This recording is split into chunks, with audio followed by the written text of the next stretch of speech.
quicker than Vickers in the lead. Fantastic stuff. Their new winners potentially on the cards here in Bennett's British Superbike. A bit further back there is Glenn Irwin there. He's in 8th place, just ahead of Peter Hickman, with Storm Stacey hunting them down as well, number 79. That's great to see on the Starline Kawasaki. Yeah. He was quite far down on the grid as well. Stacey was 20th on the grid, so he's made a bundle of places up. Yeah, really talented lad is Storm Stacey. In anything that's got wheels and an engine, he can go really quick. I saw him getting a go-kart, first time ever, and he was blindingly fast in it. There is Jack Kennedy going now through on Tommy Bridewell, and you just wonder whether Bridewell's just now suddenly started to go into championship mode. Yeah, but it's not even that, you know. Once you start thinking of championship mode, then you start getting sort of rattled when people pass you and start trying to protect a little bit even more. Doing something with the left hand, maybe adjusting the front brake biting point there. He's definitely doing something with his left hand. It's not actually going to affect him, of course. Irwin is still behind him on track, so he's actually going to extend his championship lead outright by a point as things stand. Yeah. But it will But it's not over yet. No, it's not. It's far from over. We're about to start lap 6 of 12. It's Ryan Vickers on the Lamy OMG Racing Yamaha who leads from Danny Kent. Kent, who's only podium at Thruxton. Yeah, he's the fastest man on circuit at the moment, is Kent on the Honda. Yep. It's Yamaha, Honda, Ducati, BMW at the moment out front. And as they find the way around and find where the grip is and start pushing on, they are going quicker and quicker every single lap. It's like fastest lap on fastest lap now. Riders who are struggling further back, the two FS3 Racing Kawasaki's, 13th and 14th. Kyle Ride is down in 15th. These struggles continue. Yep. Big moment there for Glenn Irwin, and that allows Storm Stacey through. He'll have that. Out front, though, it's still Vickers from Kent. There is Christian Idden on that last lap. Idden was just a touch slower than the two ahead of him. Yeah, he'd have 2 quickest laps, so the 2 previous laps. Jack Kennedy running very well, though. Going really well, Jack Kennedy. Very impressed with him this year. He's had a handful of top 10s as Kennedy, but so far no top 6.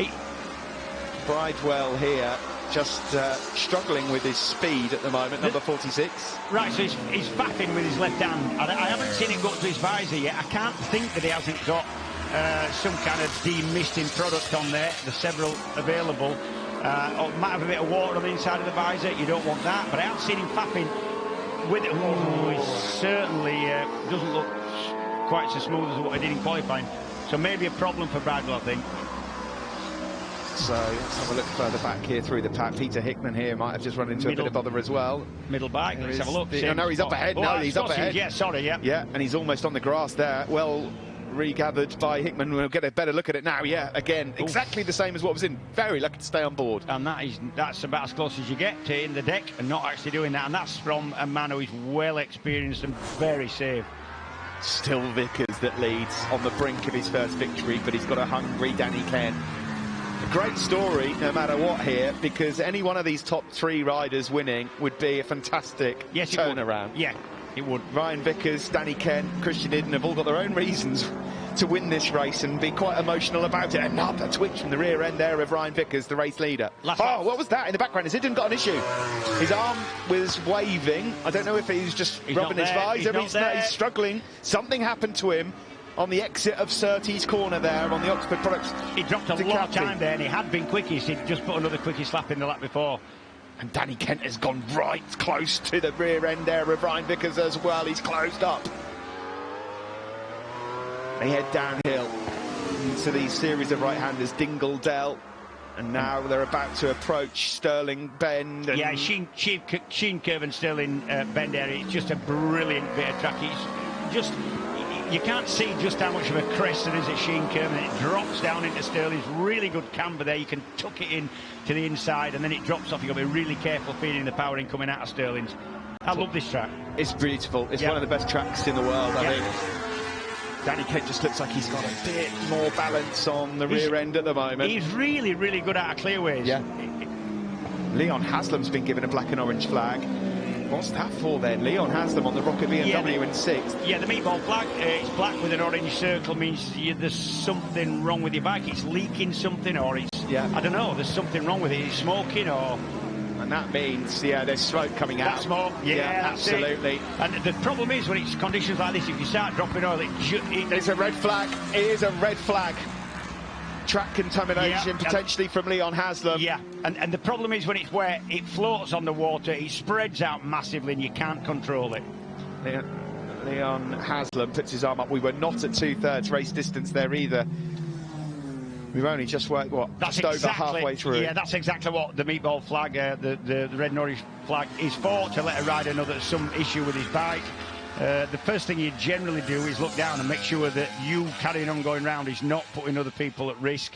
But there's no more experienced rider than Leon, and conscientious as well. So get your bike off the track, lad. They'll come and pick you up. Yeah, he doesn't understand yet what's up with the motorcycle, but that flag means you have to pull over at the safest point you can, not come back round to pit lane, and that's exactly what Haslam is doing. Yeah, he's turning it off now, and he's looking down. Sometimes you know, because if the oil's coming out the front of the engine, it gets on your footrest and slips.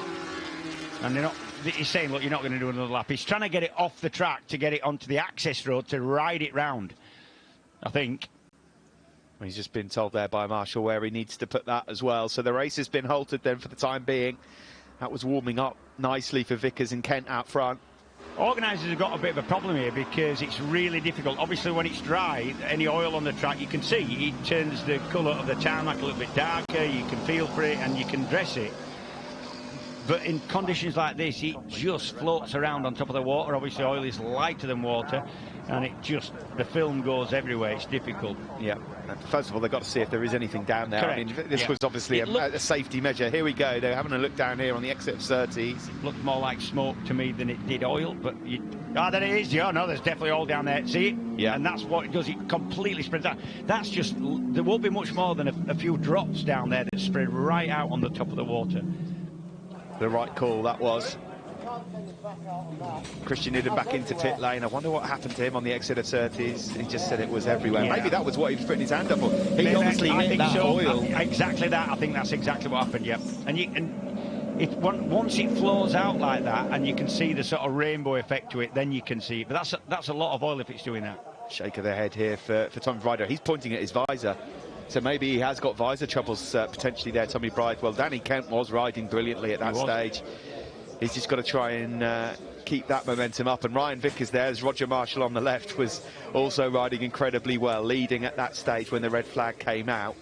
As soon as we get information on what's going to happen, of course, we'll let you know. But this is, as James says, a really tricky one to know what to do about. Well, it is, because it's really difficult to dress. I mean, what you really need at this point is you need some detergent on it, and it's pressure washing off or brushing off with like with a wagon, with a sweeper.